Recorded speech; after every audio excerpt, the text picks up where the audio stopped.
we're going to, cancel the website and nothing will be left on the web. Make sure about that. Otherwise, our next year student probably wouldn't get permission from Mike to use the book anymore. Okay.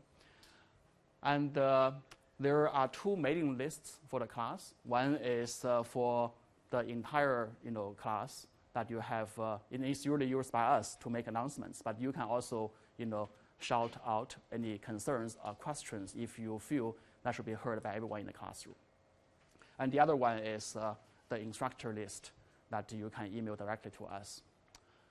We have 3 TAs who are sitting here. Willie, Mikhail, and Wei. They are all alumni from the last year's class, so they are very familiar with the topic, and they are also working with me on various topics in graphical model machine learning. So maybe you can stand up and let the class know you guys. All right. So I'm very grateful for them to agree to serve, because nowadays it is very hard to find enough TAs for any class, not alone a difficult class like this one. And so their office hours will be announced, and they will be actually mainly responsible for generating homeworks and grading some of your homeworks and holding office hours and also giving recitations. I just heard that they've made decisions on the recitation time, which is Thursday at 5 p.m. in Noah Simon Hall 1305, something like that. Just check the homepage and find the location and time. So recitation is very important because we have a lot of material to cover in the class, and I may not be able to cover everything, and then the recitation will pick up the rest and maybe do revisits or covering some new grounds. And we have a few guest lectures and to be determined and announced, and they could give some different insights and viewpoints of the topics that we're going to cover. And Michelle Martins is my executive assistant, and she is going to probably receive homework submissions or other administrative issues that you had for the class. And as I said, we're going to use Canvas as the instruction aids to allow you submit homeworks and do other things, which I'm going to detail in a second. More logistics. There are 5 homeworks, okay, and which will be taking the bulk of the class credit. It will take 40% of the grades. And due to popular requests in the past, we're not going to have exams, no midterm, no final, so that you will have more time to actually read the material and also to do the class project, which I'm going to mention in a second. The class project is the most important element in this class. And so how shall I keep you in the classroom and keep engaging? So here are my 2 tricks. One is a scribe duty. Every lecture other than today's one will expect a pair of scribers to take notes and submit the notes in clean format. We are going to hand out a template, and so that it will be almost like a book chapter for other students and for future students to read. Okay, and that's an important component for you for 2 purposes. One is that I expect everyone in the room to take careful notes during the class, because the stuff I put on the slides is really not for you to copy. It's basically for you to save time and listen to what I talk about. But what I talked about is usually not in the slides, and they include insights, discussions, and visions about specific topics. And usually you don't find them in any papers or textbooks and stuff like that. So you should take them down and put them in the notes to share with other students. So we're going to send out a message later today or tomorrow for you guys to basically scribe your name, take notes. And given the size of the class, I expect everyone or every pair probably will take maybe 1 such submission. And if the class unfortunately shrink to a small size, you may take 2, but no more than 2, I guess. The second device, which is even more useful, it is a trick I learned from my graduate time in Berkeley, is to submit a short reading summary. So basically, to learn well in graphical models. Merely following my lecture in the classroom and using my slides wouldn't be enough. There are a lot of assigned readings from the book chapters, from the recent publications that I expect you to read, okay? And therefore, I expect you to generate every lecture, at the beginning of the lecture, a short written summary, like a half page or maybe a quarter page, about what you've read or learned from those reading materials. And you should submit them before the beginning of the class. And you can obviously, if you are missing the class, then we're not going to see your submission. You are going to lose some credit, some points, okay, in the grade. Okay, make sure you submit that. And there are some leniency in the submission, something like if you miss once or twice, you're okay, stuff like that. And for details, you can refer to the class homepage. Okay, then come to the most important part of the class, which is the project, which will take another 40% of the grade. And this is really the culmination, of this whole class, where we expect some real research to be done here. Okay, so here, I expect you guys to form a team, by something like 3 of you guys, maybe. Sometimes for special reason, I can even grant permission for 4, but it should be a justifiable reason. Basically, you are expected to make use of graphic models to develop some real substantial machine learning systems. And here I gave some examples, such as it could be purely implementational. Say you want to build the biggest deep neural learning network in the world by using a parallel system, either available from elsewhere or from here in CMU. We'd be happy to help you out and make that happen. And you can talk to the TA about details. Or you can build a new model for paper recommendation using topic models, for surveillance using some dynamic time series models, and for classification or recognition of novel objects from large-scale image and so on. So again, we're going to post some ideas in the project page, but you guys should feel free to suggest your own, okay, and make it a real research piece. In fact, this one could be the place that leads you to your first publications, in a series conference, as you will see in a second in the next page. I have some examples there. It doesn't have to be always implementation. Sometimes for those people who prefer to do theoretical work, you can also, say, derive a more efficient approximate algorithm for optimization, like you see in the previous lecture, or for a stochastic version of some deterministic or sequential algorithms, and prove a guarantee on convergence and so on. So these are all nice problems that is acceptable for this class. And you should make sure you form the team, actually, in the first 2 or 3 weeks of the class to make sure that the ideas are developed early so that you can have enough time to make substantial progress. This is also a place to encourage teamwork, to teach you how to collaborate with each other, how to build up substantial piece of work. And so as I promised, this class could lead you to some nice publications. And here I just took a random example, a few random examples of previous publications from this class. You can see they are either a best paper award winner or authored by a person who is now a famous professor somewhere else. And this is actually a latest paper published just last year from students taking class in the 2013 spring version of the class. So, including myself, my first publication in machine learning was actually done in one of such graphical model classes at Berkeley. So I'm sure more will come in this year. And any questions regarding the logistics? Yes? Do you ever allow fewer than 3-person teams? That's also possible. Yeah. For 3, there is no special reason, mainly for making sure that you can finish the workload and also to be secure, because at some point, some people may decide to drop the class, and I don't want to leave any solo team who, find themselves, very hard to recruit new people in the middle of the semester, right? But on the other hand, if you have committing people of size 2, that's okay. Yeah. Any other questions? Okay. Yeah, so I saw like about 10 people standing there. I hope, eventually you will get your seats because some people will drop class. But if that will last for a few more weeks, then we should bring in chairs. And I'm going to talk to the building manager to make sure that they can understand we're not violating any security code and stuff like that. Okay? All right. So what are graphic models? That's something.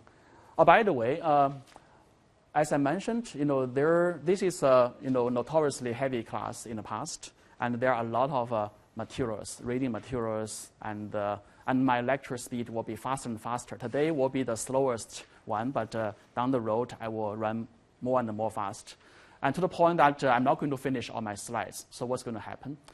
Okay, so let me make it clear. The slides is there for just a vehicle to deliver some highlights and for you to structure the knowledge. It is by no means a definition of the amount of material you have to master. In fact, it is far less enough. Okay, the actual material that you need to master will be more than the slides, and I am going to cover only a subset of the slides.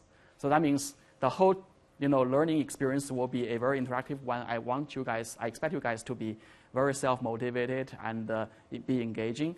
And you want to use as much as possible office hours, presentation times to interact with us so that you can discuss additional materials that is not mentioned or touched in my lecture or in the slides. But there is no examination, so there is no worry that you missed anything so that you can fail exam. Basically, the better you learn from these extra assignments, the better you can do in your class project or find an easier time in your homework. Okay, so hopefully not too much pressure on the examination part, but some pressures on the self-paced learning part. Okay, so let's begin by asking this question about what is a graphical model, or what are graphical models. This is a question actually still perplexes quite many people, because many people thought graphic model is a model, and therefore, that basically is a particular algorithm or a particular kind of tool that I can use to solve certain problem, but not other problems. And I hope after learning this whole class, your view about this can dramatically change. But here, let me begin with an example. So graphic model is actually a very different way of dealing with a data structure known to many data mining people, which is called a graph. Right? So here I have a graph. I don't know why the edges are missing now, but please be assured there are edges in the graph. Yeah, this is very strange. This is very, very depressing. But you see Jesus here, right? And there are many other people, of Bible figures in this graph. So when a typical data mining people see a graph, what they see is an adjacency matrix.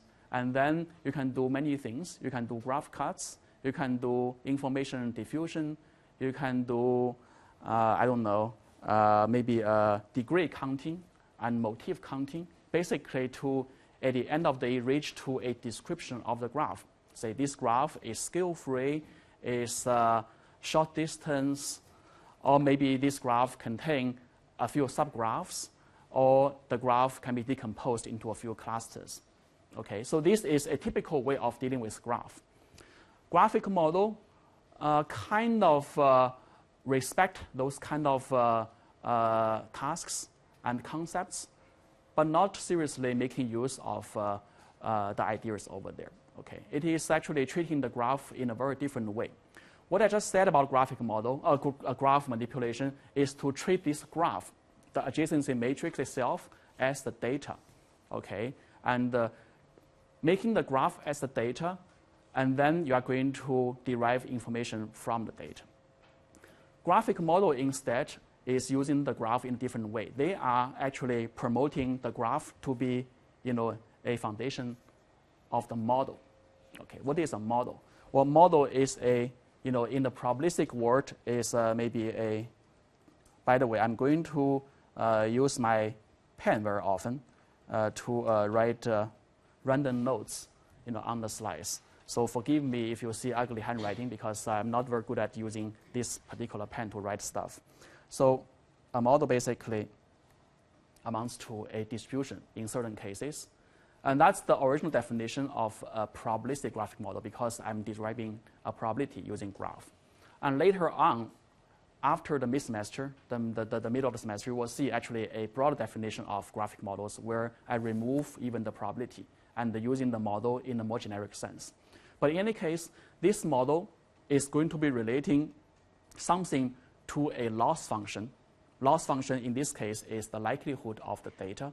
It could be some other loss function, such as the entropy of the information or the predictive accuracy of something. Anyway, it is a loss function. And that loss function itself is designed based on the structure of the graph. Okay? And that's why it is called a graphical model, and that's why graphic model is very different from graph-based data mining, because here the graph itself is not data, it is the model itself, or it is at least the skeleton of the model. Then where is the data?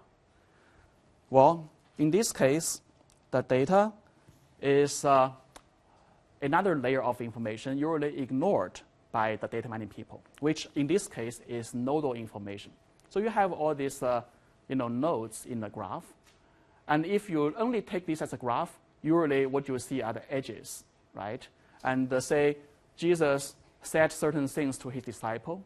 He went to certain places, and he had certain demographic information. Where are those information gone? In the graph mining literature, usually they are ignored. Okay, you probably can see that you start with a matrix of adjacency, then pretty much it gives you the information about edge connectivity, and the nodal information are usually not, are pushed out. In the graphic model domain, we actually treat the nodal information much more seriously. In fact, we're going to define for every node a random variable.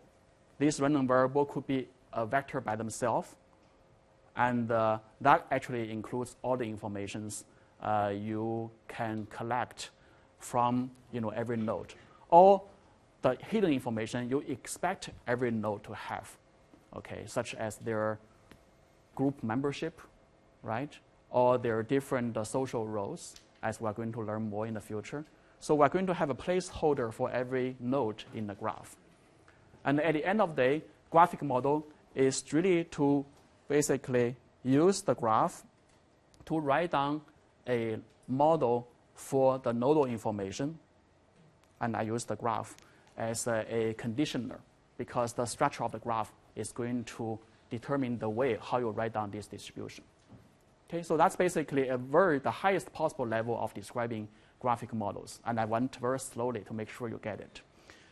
And also to be comfortable with the future lectures, you have to be also comfortable with my very bad habit of notation. It's not only my bad habit. You will actually see such a bad convention is universal almost everywhere, even in the textbook that I refer to, which is the notation system of graphic models. So here I give you an example. I use this capitalized calligraphic D to represent a set, okay, which is the data. And here I have italic fonts to denote a variable. And this variable will be heavily decorated with a lot of things called index. There are sub-index, there are sup-index, there are sub-sub, and sup-sup, to the point that in some papers you'll see layers of such indexes, okay, in the papers. And that's an unfortunate reflection of the lack of means we tell about complex story, but you have to get used to that. Okay? So in this case, I try to make the picture clear as possible. The sub-index 1 to up to m denotes the index of the nodes. Sometimes it is also referred to as the index of dimension, because people sometimes like to write this whole thing as a big X, which is actually a vector of x1, x2, and so on. Okay? So these are the dimension index, in this case a nodal index. And I was a little bit implicit here because this thing itself can also be a vector. Therefore, this whole thing can be a matrix itself. Okay. Then in that case, that vector has their own feature index. Just to, I don't want to confuse at this point, but remember there are actually ways to overload this particular notation. And then here I have also the sup index. Okay. I put a bracket here to avoid people confusing this with the power index. Okay. This is not the third power or second power or square or stuff like that. It is just the index, which means that you have n copies of the data. Okay. In our case of machine learning, we almost never assume you have only seen one copy of the data, because it is very hard to define probability on only one observation of any data, right? So the data will be assumed to have n copy, and I use this convention. I use an index here, the sup index, to indicate this particular one is the ith copy, and then I run from 1 to n to make sure that you have n copies. That basically means that this node or this graph is having n snapshots. Okay, just imagine that I have n chapters in Bible, and there is one graph constructed from the first chapter. There is another graph coming from the second chapter, and you can imagine different chapters. Jesus may say different things. Therefore, you may have variations, in this valuation of x. Okay. So this is my first mentioning of the notation. I'm going to dive deeper when we get to a real model, but be prepared for some very confusing and complex notational convention. And so why we need that? Okay. So the reason we need that is, sometimes, you want to actually ask important queries about this graph. And these queries may not be easily addressable by the traditional data mining approaches. For example, one query could be, what is the probability of Paul giving up his belonging and follow Jesus after hearing Jesus saying certain particular things? Right? So how do you do that? Well, I guess in the classical domain of data mining, I don't actually see an obvious way of turning a graph into answering this kind of query. You may ask, well, how soon the information flow from this node reaches that node? Maybe that's a legitimate formulation, but I guess it is probably not quite ideal, because the information may fail to capture, semantic, values of the nodal states and stuff like that. Anyway, it's not at least the only way of doing that. So for probabilitists or for statisticians, people like to form the query like this. I want to basically say, what is the probability of Paul doing certain thing given Jesus doing other things? I want to basically write down a conditional probability, okay, of a query given some evidence. And maybe I have more evidences here, which I just don't want to document, right? So how to do that?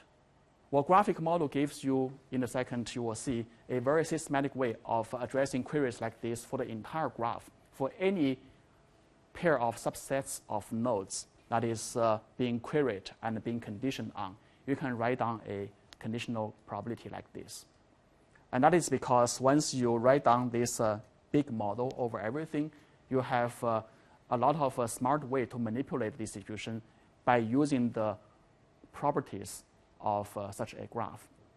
And also I will be very explicit in a second why a graph is essential to make sure you can answer all these queries efficiently. Okay?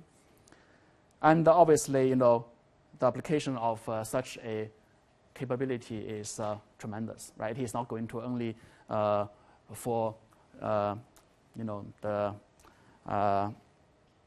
the religious people to do their religious campaign, but also you can do other things like I listed here. In fact, many of the modern applications in IT world or in security and defense world is based on such a technical foundation where you want to build very big probabilistic models of a large domain and you can answer queries. And here, I don't want to even name it, but you see a few examples. And I'm going to use some examples down the road to explicitly present certain design and principles of graphical models. Okay? And one notion I want to emphasize here is this uncertainty. We want to do reasoning under uncertainty. That's because we are living in an uncertain world, either because the world itself is intrinsically uncertain, or your perception of the knowledge itself can be uncertain. Therefore, using a probability distribution to address all these queries is one of the favorite approach nowadays.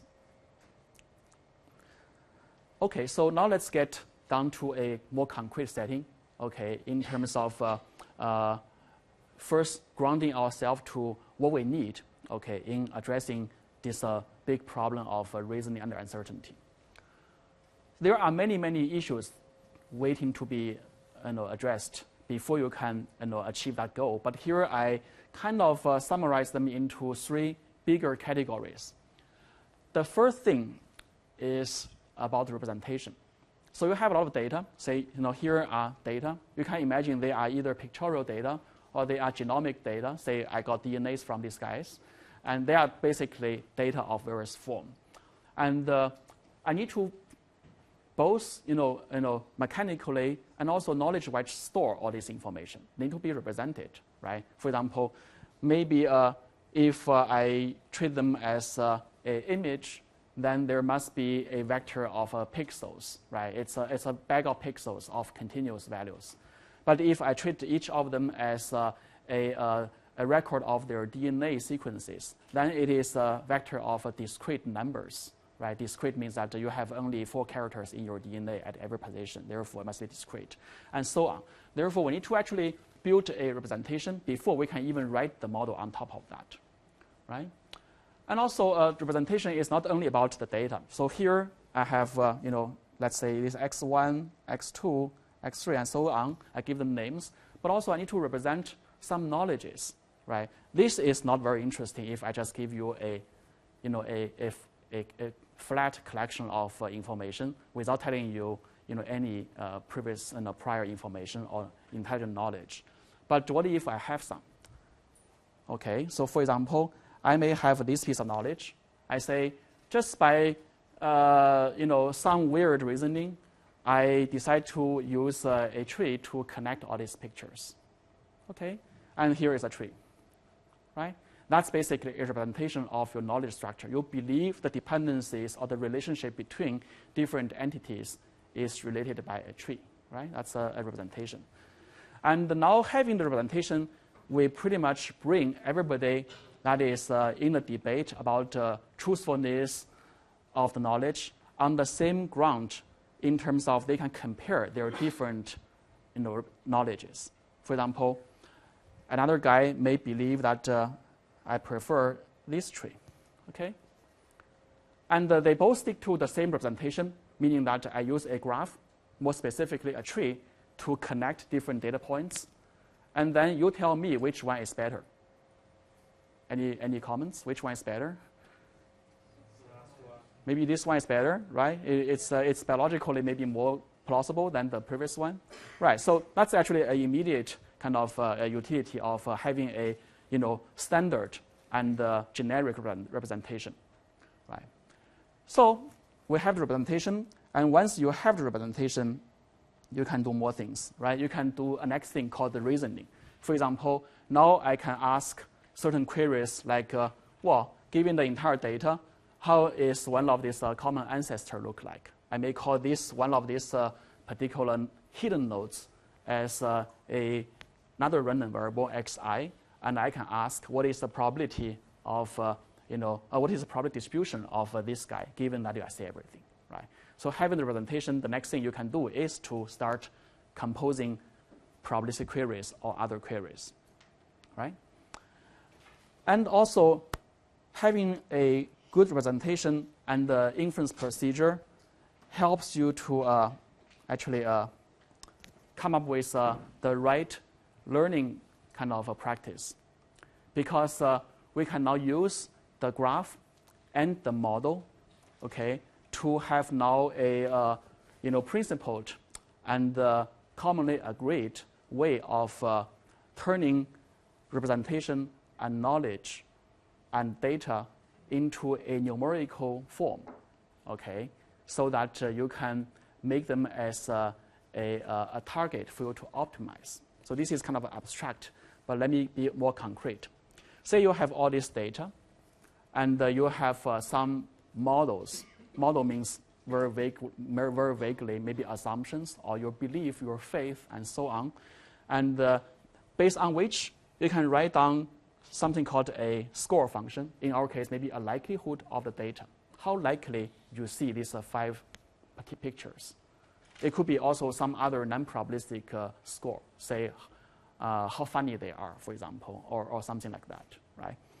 And then, obviously, you can now make a connection of such a score function, okay, to the so-called variable elements in this whole representation. So here, what are the variable things?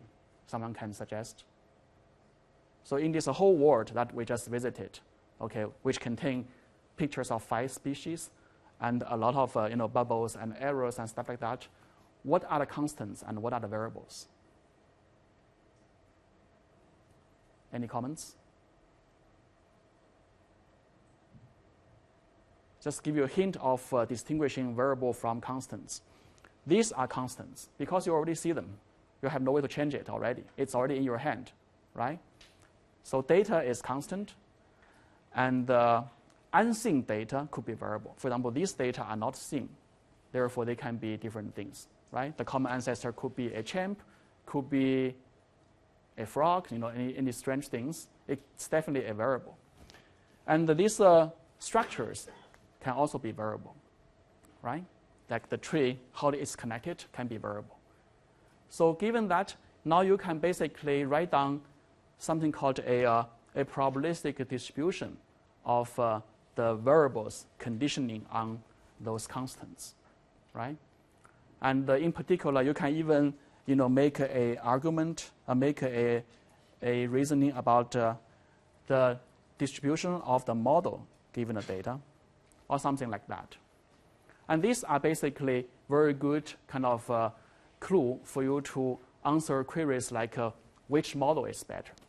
In the previous examples, I was basically doing queries on different hidden data. Say, what's the probability of Paul doing certain thing given Jesus saying something, which is within the domain of my nodes and node configurations. Here, I can even ask queries about the graph itself, how likely or how trustworthy a graph can be, right? Which is also a function of the data.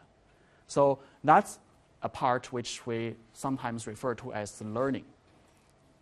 So that pretty much form the 3 pillars of nowadays data-driven knowledge engineering. You want to make right representation, make smart inference, and make reasonable learning. And I claim that a graphic model is such a tool or a device which gives you a very principled, mathematically sophisticated and sound way of unifying all these 3 tasks. These 3 tasks are actually solved in a unified fashion. They are using the same kind of a mathematical principle. They are optimizing the same loss function, and so on and so forth. This shouldn't be taken for granted. In fact, in many of the older machine learning problems, and what you learn and what you solve may not be the same. Okay, and people basically do different things on the same data for different purposes. Therefore, the results can be rather contradictory. Okay, one example could be, say, I want to learn, say, a decision tree for certain classifications, and the learning principle for learning decision tree, if you remember, is to use some kind of way to split the nodes, right? So that they have reduced randomness or entropy, after you make the data split. This is a very nice loss function. But when you're actually making a prediction, what you want is a prediction that is most likely given any observed evidence. And you will, hopefully find out that this particular loss function isn't really quite consistent with the way you learn the decision tree algorithms. Okay. So in here, we want to make sure everything is consistent, that what you predict is exactly what you want to learn from data. All right, so now let's see how graphic model helped out in that way. Question? Can you be more specific about how the model is a variable? How the Model is treating the structure of the model is a variable. can you be more specific about the question? Can you be more specific about how the structure of the model being as a variable? Oh, how the structure of the model being a variable? Yes.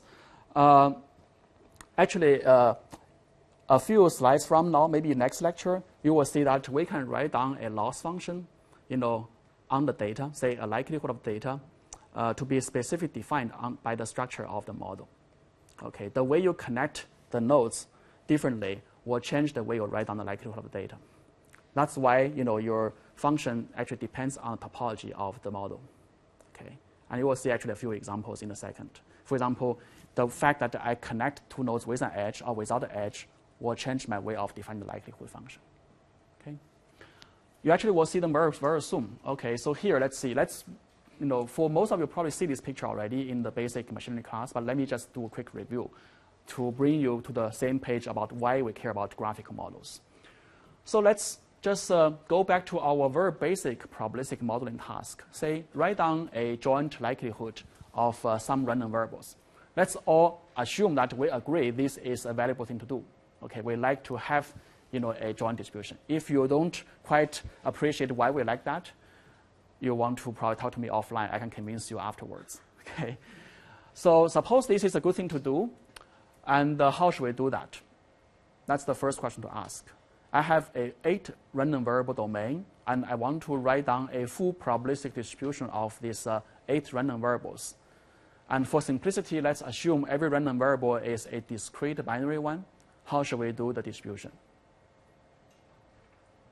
This is a review. I mentioned that a number of times in our previous version of the class, but just in case.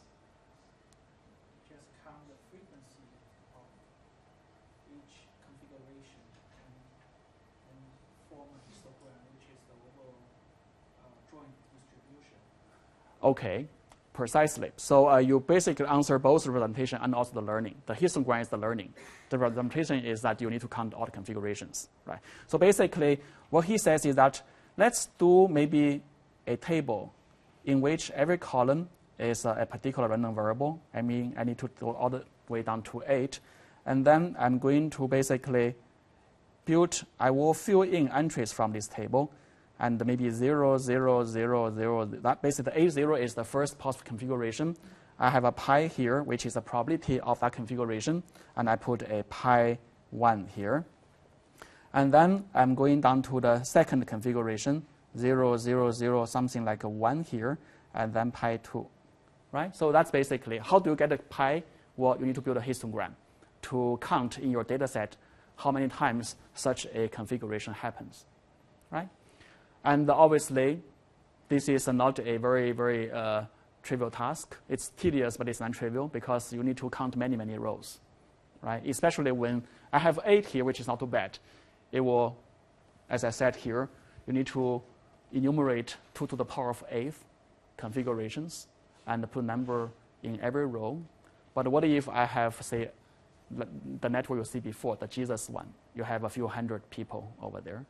Then you probably will have trouble in filling in this table, right? What if I have a continuous distribution? What do you do? This is not mentioned before, but I think you should probably know. Just give some proposals. I have an 8 variable continuous distribution. In fact, I have now infinite number of possible values of these 8 numbers rather than discrete finite numbers. How should we write down a probabilistic density function, right? Yeah. Could you just stick a bounds into chance of them being below that bounds? Oh yeah, sure. That's one way, right? You can basically write down, a uniform within the bound and then put everything else into 0, right? That's what you mean? Or, I mean, the chance of x1 being below 5 and x2 being below 2. And okay. sort of like That could work. That gives you roughly the same complexity as this one, right? Basically, for every random variable, you need to have a threshold which defines a binary distribution, below or above that threshold. That would work. I haven't thought about that, but that would work. Any more economical ones? In fact, having infinite values may save you some time, some resource, if you are willing to take some assumptions.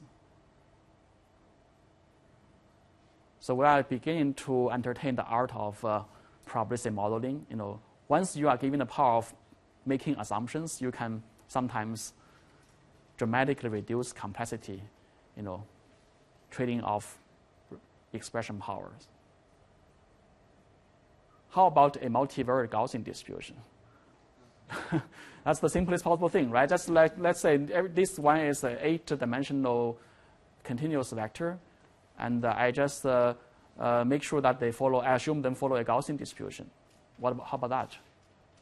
Acceptable, right? What's the expense of that?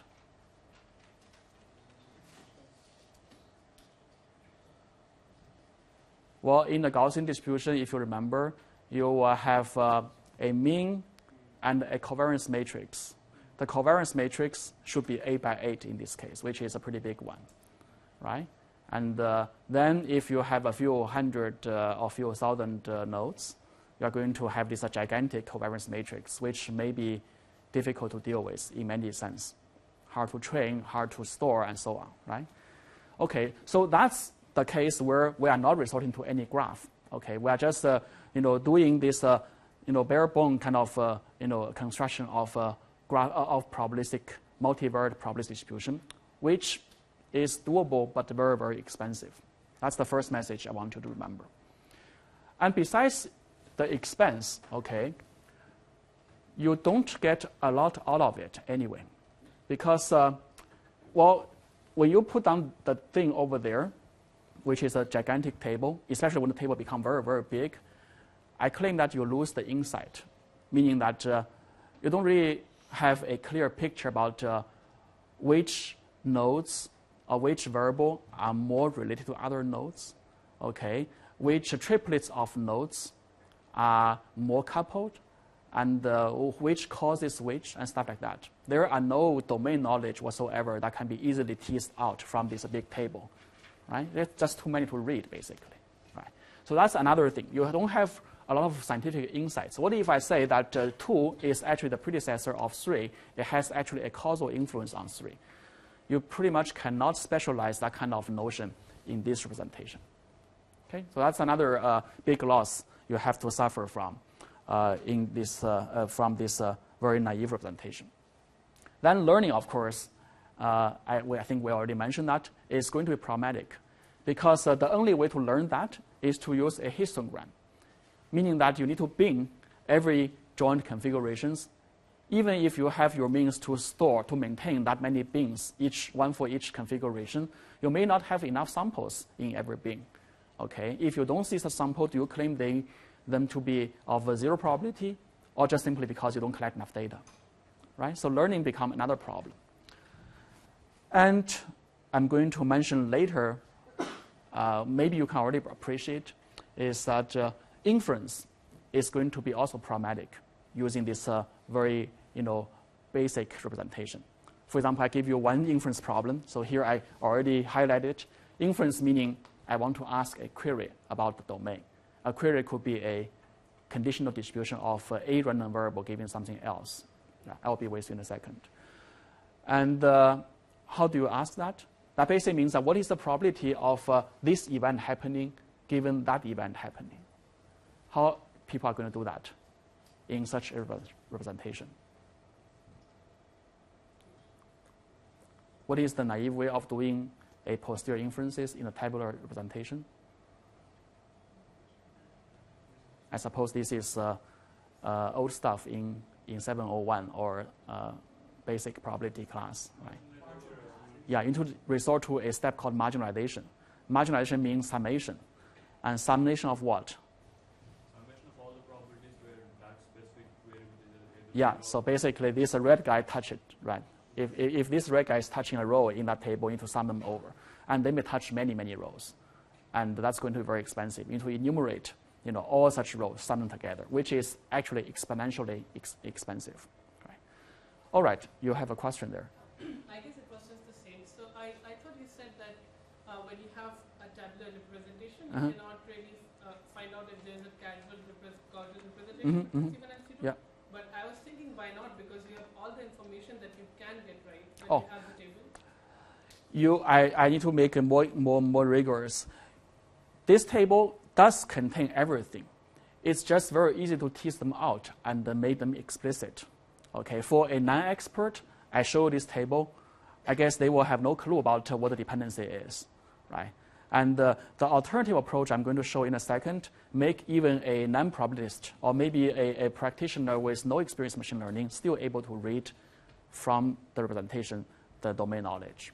That's the virtue. Actually, that's the virtue that is important for graphical model because now you have a way to interact with your collaborators, not a computer scientist, to work together on a problem. But if you show a table like this, you're going to turn them away completely, right? Yeah. Other questions? All right. So I said enough bad things about a tabular representation. And now let's look at an alternative approach, okay?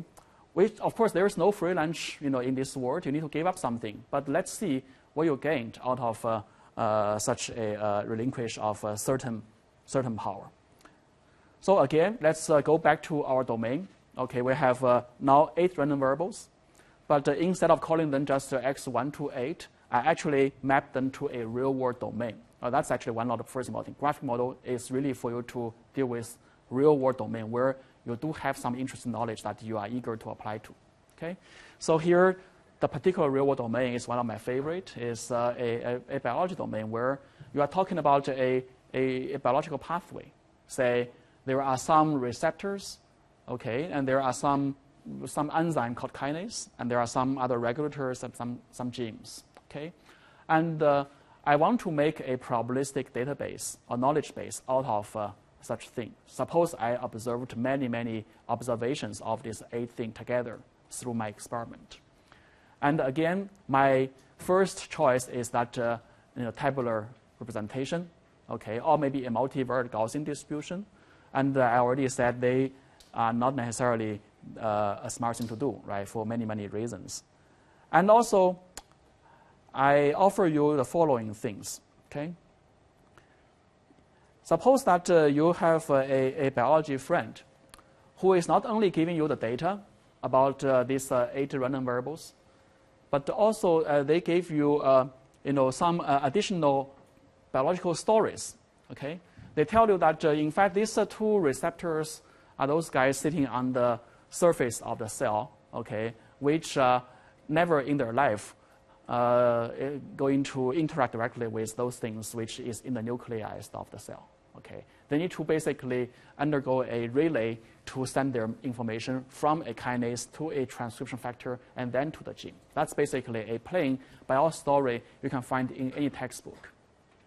Okay, now as a statistician or as a computer scientist, you have your choice.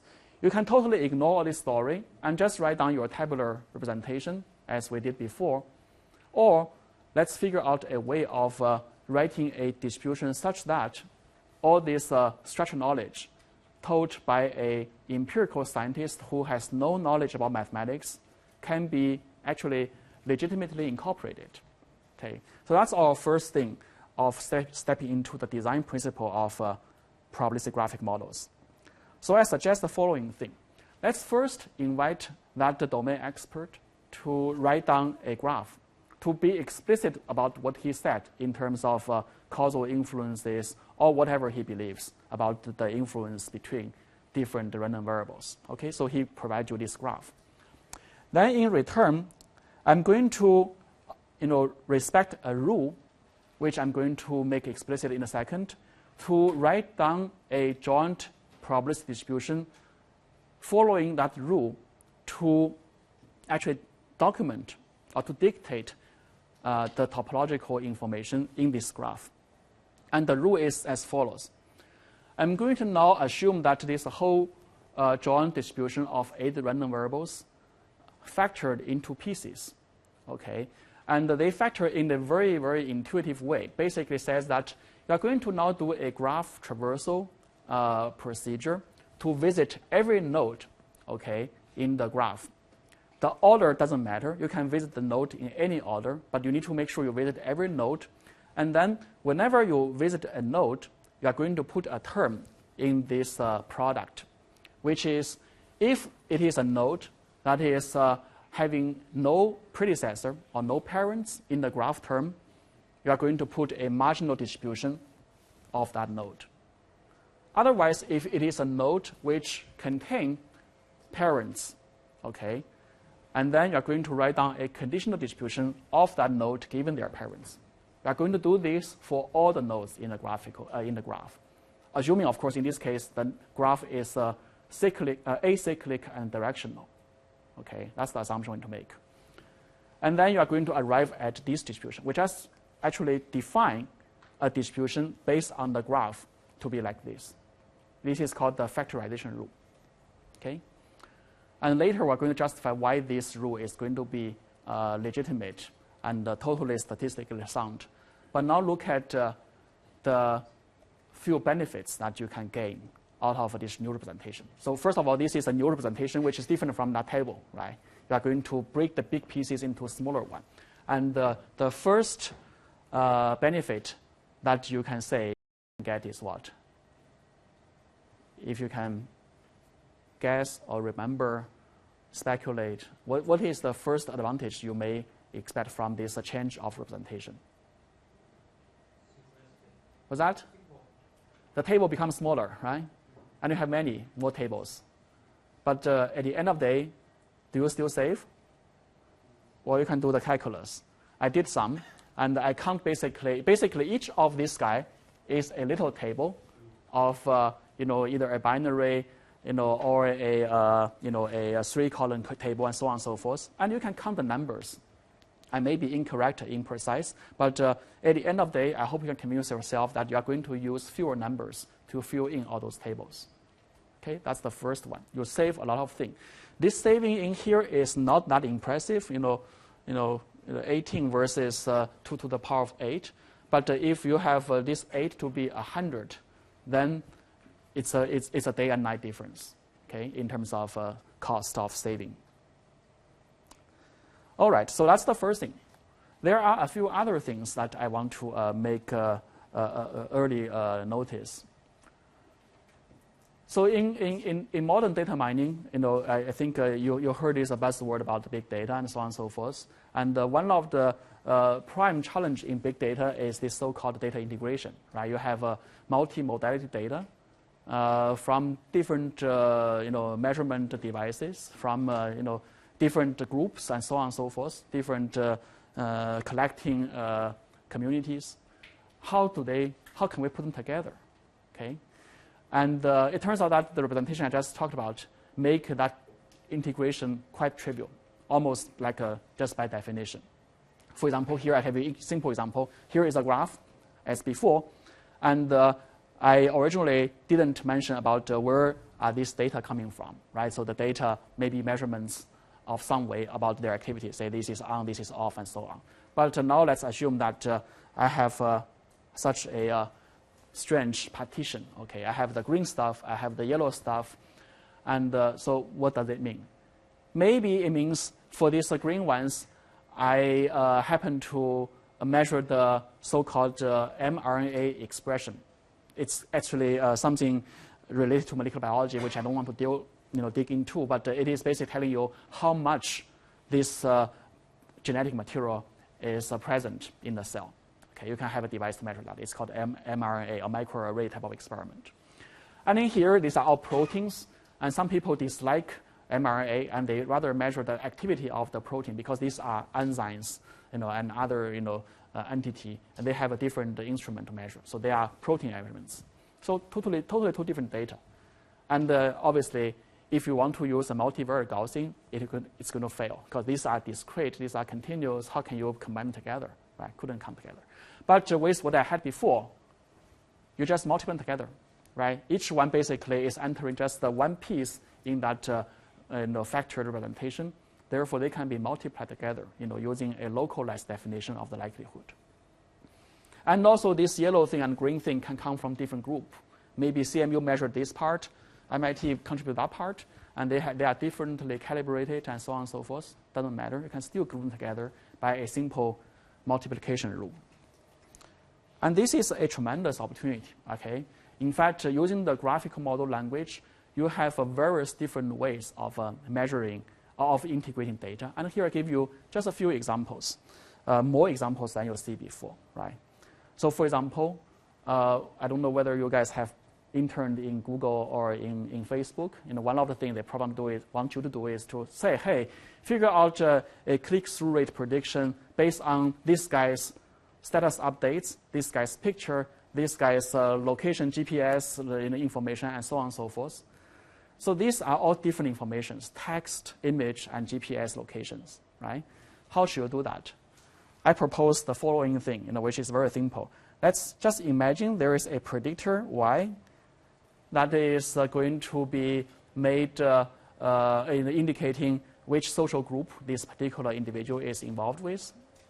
And then, depending on the Y value, say it is of group 1, I'm going to just give rise to 3 offsprings. One is the text, the other is the image, the other is the GPS. How about that? And at the end of the day, your likelihood of everything is just P of t given Y times P of I given Y and time of G given Y. So this is a very simple graph-inspired decomposition of multimodal likelihood. It doesn't have to be this way. You can put a fancier way. Let's put a t on top of the label, okay? Maybe this one inspires that. Because I said so on and so forth, I'm going to put myself into a particular group. And after I'm in that group, I'm going to shoot pictures like that. And I'm going to visit those places and so on and so forth. Right? So this graph gives you a very flexible way of, just screwing together different data modality depending on your own belief of how they interact.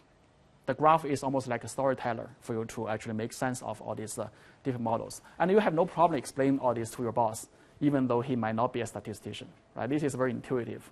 That's another virtue of graphical models. Another big domain for those of you who are interested in biology, nowadays people are not talking about genomic or proteomic and so on. They are talking about panomic, meaning everything, every omic data coming together. And you can pretty much think about the same scenario. They all come together because of the same cause, right? It's just a different facet that they can be measured or they reflect themselves. Right? So again, the second virtue, as I repeat, is that graphic model gives you an easy life in combining different data modality. A third very useful utility of graphic model is to make a lot of so-called rational statistical inference very standardized and can be uniformly treated.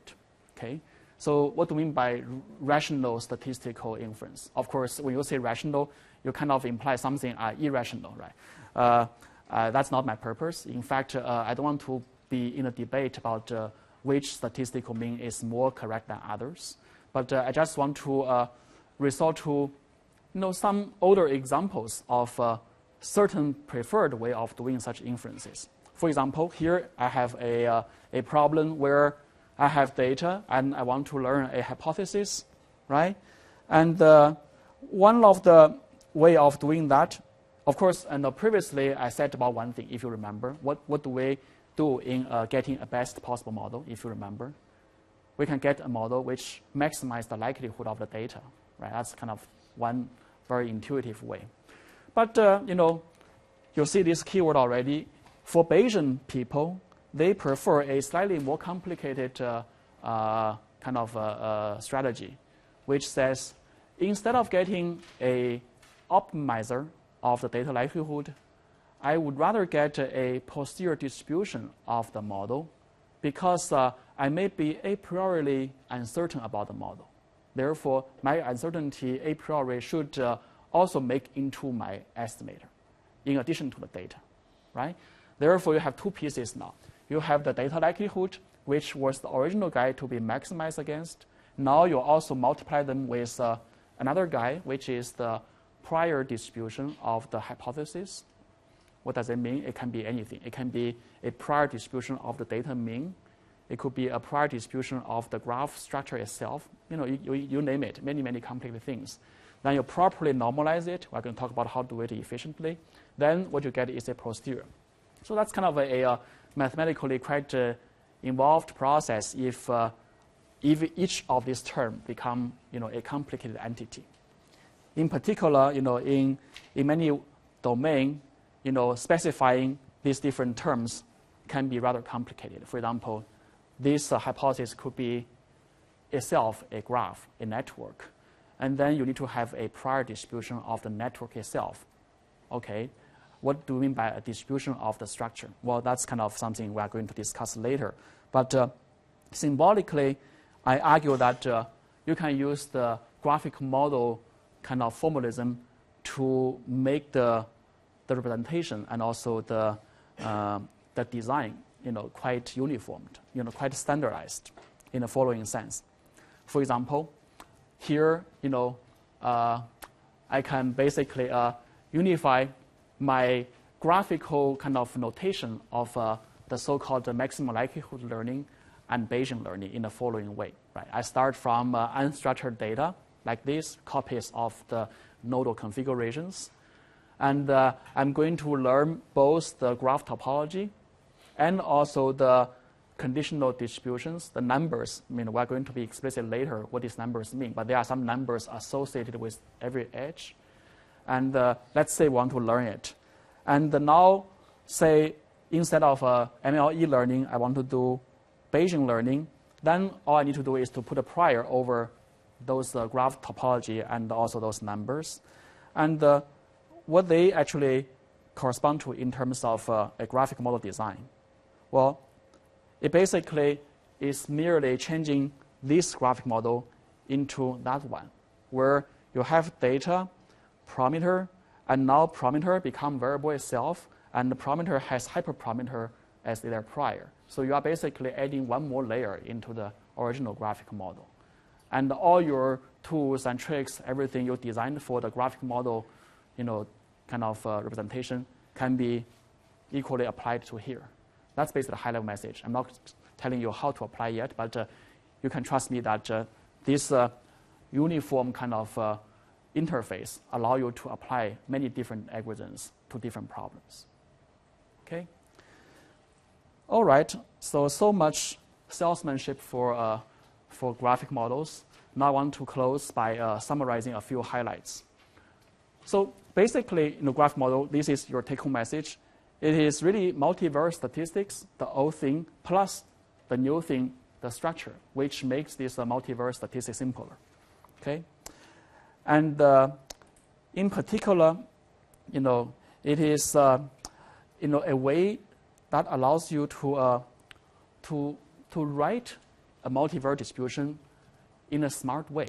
Okay, in a sense, I don't usually take graphic model itself as a model, although we call it a model. It is really a language for you to write fancy models, very fancy models that is sometimes very hard to tell mathematically by equations. Now you have a graph.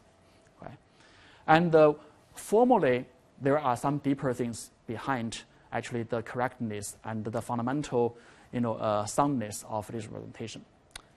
At a very high level, I can say that every graph like this one corresponds to a set of probabilistic conditional independence assumptions.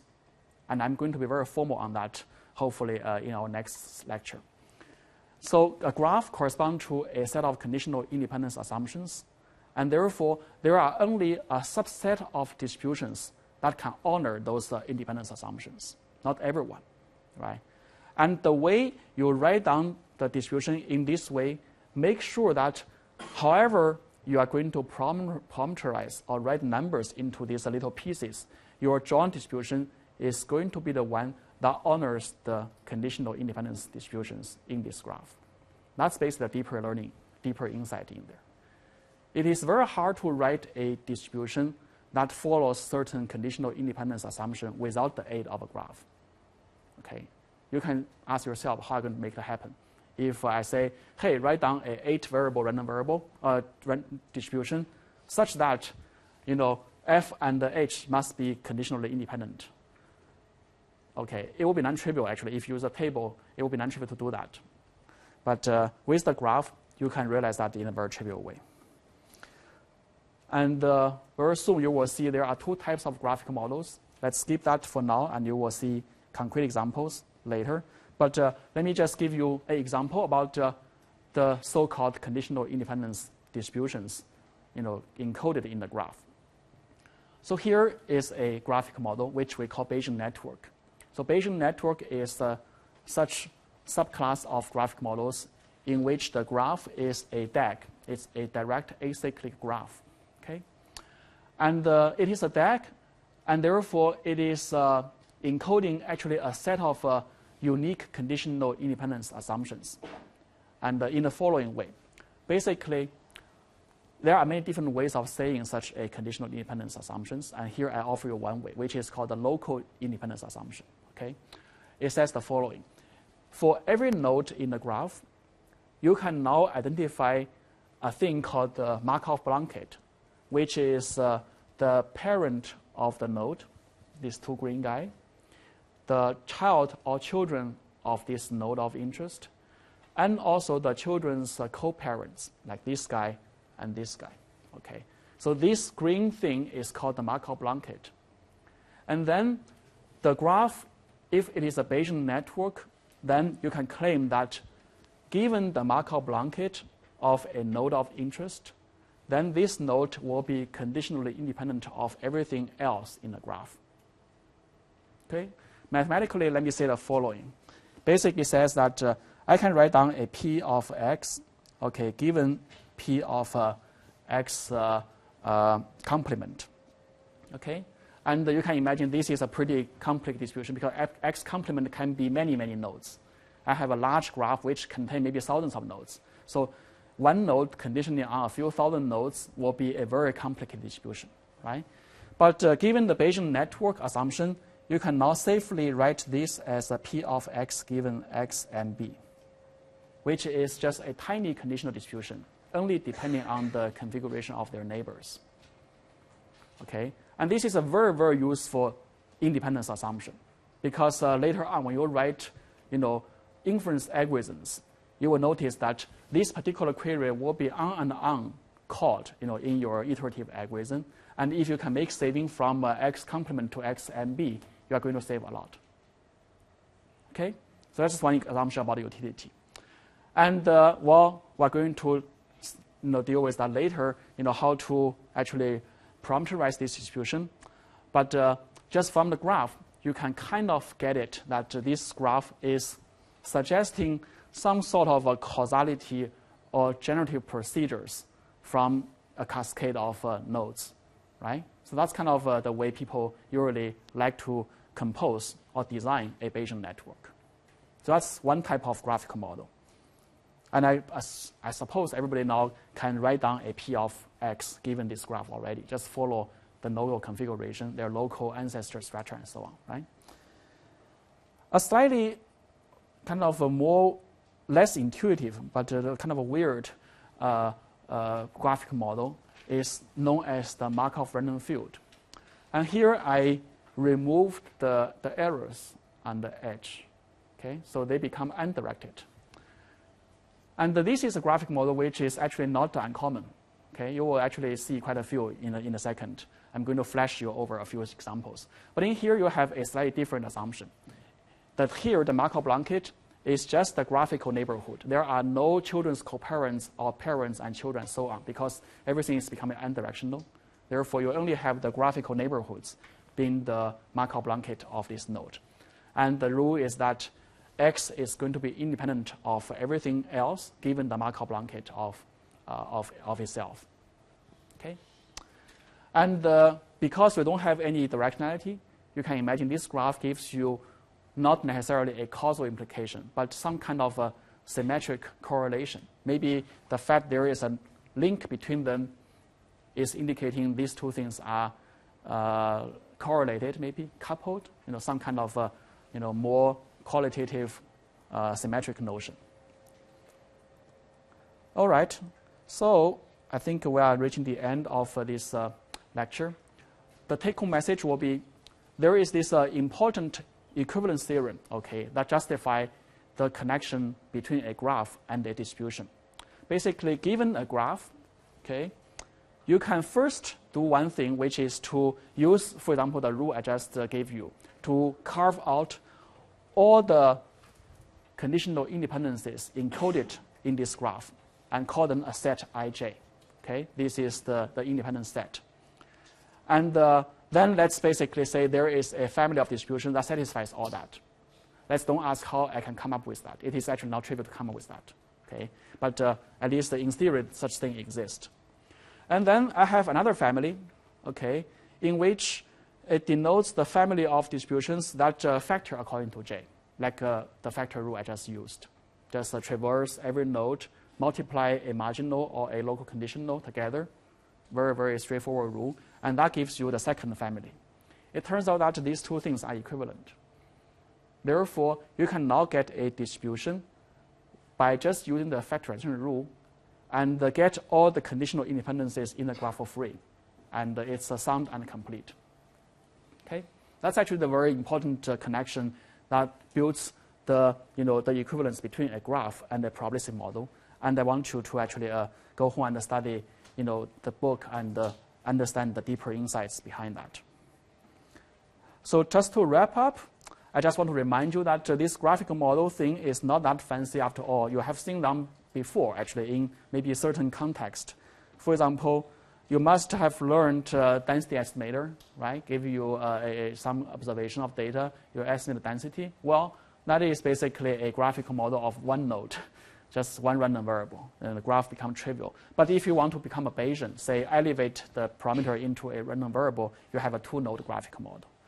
And I can go on and on with these simple examples. Classification, regression, clustering can all be described by a two-node graphic model where one node corresponds to the data, the other corresponds to the label, whether it is observed or unobserved, depending on whether you do classification or clustering.